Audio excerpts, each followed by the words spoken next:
भरोसा। यह कहानी एक लव स्टोरी है जहां लड़की के घरवाले लड़के पर बहुत भरोसा करते हैं, लेकिन जब लड़की की शादी पक्की होती है तो क्या होता है। कहानी अंत तक जरूर सुने। मेरा नाम राजेश है। आज आपको मैं अपनी कहानी सुनाने वाला हूँ। मेरे घर के ठीक सामने एक लड़की आई। वो अपने मामा के घर पर आई थी। उसका नाम दिया था। मेरी उम्र करीब 21 साल की है और दिया भी मेरी ही उम्र की है। जब पहली बार देखा तब देखते ही मुझे उससे प्यार हो गया, लेकिन उसने मेरी तरफ ध्यान नहीं दिया। मैं अपने घर के बाहर ही बैठकर उसकी एक झलक का इंतज़ार करने लगा। इस उम्र का प्यार बड़ा सच्चा होता है। दिया से कैसे बात करूं, मैं यही सोचता रहता था। फिर दिया की बातें मेरी छोटी बहन से होने लगी। मुझे अच्छा लगा कि इसे बहाने मैं भी दिया से बातें कर सकूंगा। धीरे धीरे वो हमारे घर आने लगी।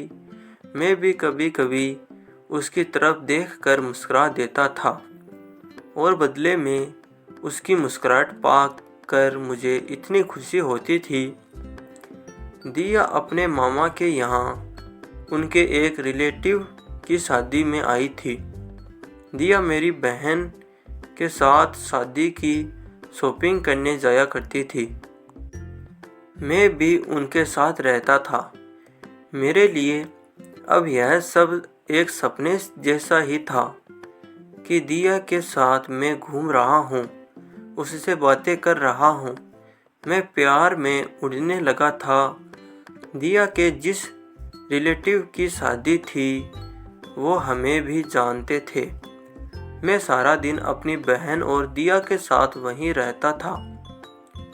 शादी में काम करना, मैनेज करना, यह सब काम मैं करने लगा। उसकी मम्मी भी अब मुझे पहचानने लगी थी। मुझ पर भरोसा करती थी। मुझ पर इतना भरोसा हो गया था कि दिया को मेरे साथ अकेले ही कुछ भी खरीदने और सामान लाने भी भेज दिया करती थी। उसकी मम्मी जो हमारे सामने ही रहती थी, वो तो पहले ही मुझे अच्छे से जानती थी।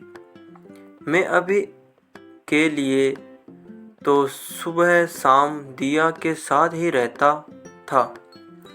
मुझे प्यार हो गया था। सपना देखने लगा था शादी का। मेरे दोस्तों को पता चल गया और वो अब मेरी टांग खींचने लगे, मुझे चिढ़ाने लगे।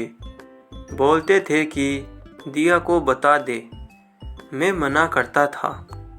दिया का मुझे पता नहीं था उसके मन में क्या है, लेकिन उसकी आंखों में मुझे मेरे लिए कुछ दिखाई देता था। मैंने अपने दोस्तों की बातों को मान लिया और मैंने उसे प्रपोज करने का सोचा। उनके रिलेटिव की शादी के बाद मैंने उसे प्रपोज करने का सोचा। शादी हो गई। शादी के बाद भी हमारी बातें शुरू रही। सोचते सोचते वक्त निकला जा रहा था। मैंने सोचा था कि आज बोलूँगा, कल बोलूँगा। इसी में समय निकलता जा रहा था। इस दौरान उसकी मम्मी को कुछ काम आने की वजह से जाना पड़ा। दिया अभी भी वहीं थी। मैंने एक शाम अपने घर की छत पर, जब मैं, दिया और हम दोनों अकेले थे, तब दिया को प्रपोज कर दिया। मैंने उसे कहा कि मैं उसी से शादी करना चाहता हूँ। वो मुझे देखती रही और थोड़ी देर बाद बोली कि वो भी मुझसे प्यार करती है। सुनकर मेरे कानों को यकीन नहीं हुआ। फिर बोली कि उसे कुछ बताना है। इतने में मेरी बहन वहाँ आ गई और वो चुप हो गई। उसके चेहरे पर भी एक अजीब सी खुशी थी। वहाँ से चली गई उस रात मुझे नींद नहीं आई। मैं अपने और दिया के सपने सजाने लगा। फिर सुबह होते ही दिया की मम्मी मेरे घर आ गई। वो कहने लगी कि दिया को मैं उसके घर छोड़ के आ जाऊं क्योंकि उसकी मम्मी है नहीं, इसलिए उसे अकेले नहीं भेज सकते। मैंने पूछा क्या हुआ?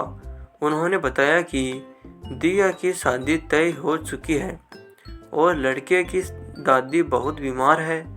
वो कह रही है कि उसके सामने ही शादी हो जाए तो अच्छा है। शादी तो अभी 6 महीने बाद थी, लेकिन अब शायद 10 दिनों में ही करनी पड़े।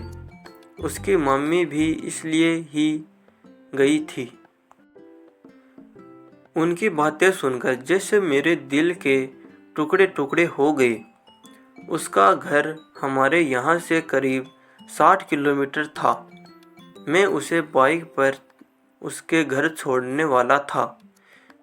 मैंने भी सोचा कि मैं इतने दिन रुका, एक रात और रुक जाता तो दिया को पता नहीं चलता और ना ही मुझे कि वो मुझसे प्यार करती है।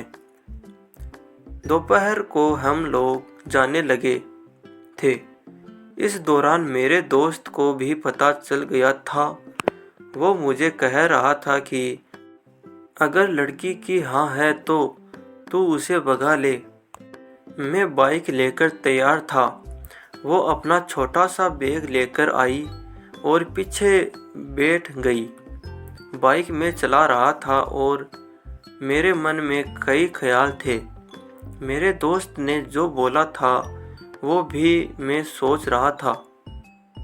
उसने जिस तरह से मेरे कंधे पर हाथ रखा था, मुझे पता लग गया था कि उसके दिल में भी शायद यही चल रहा है। लेकिन हम दोनों ही चुप थे। खामोशी हमारे मजबूरी बयां कर रही थी। उसकी मम्मी और उसकी मम्मी को मुझ पर इतना विश्वास था कि उन्होंने अकेले ही इसे मेरे साथ भेज दिया।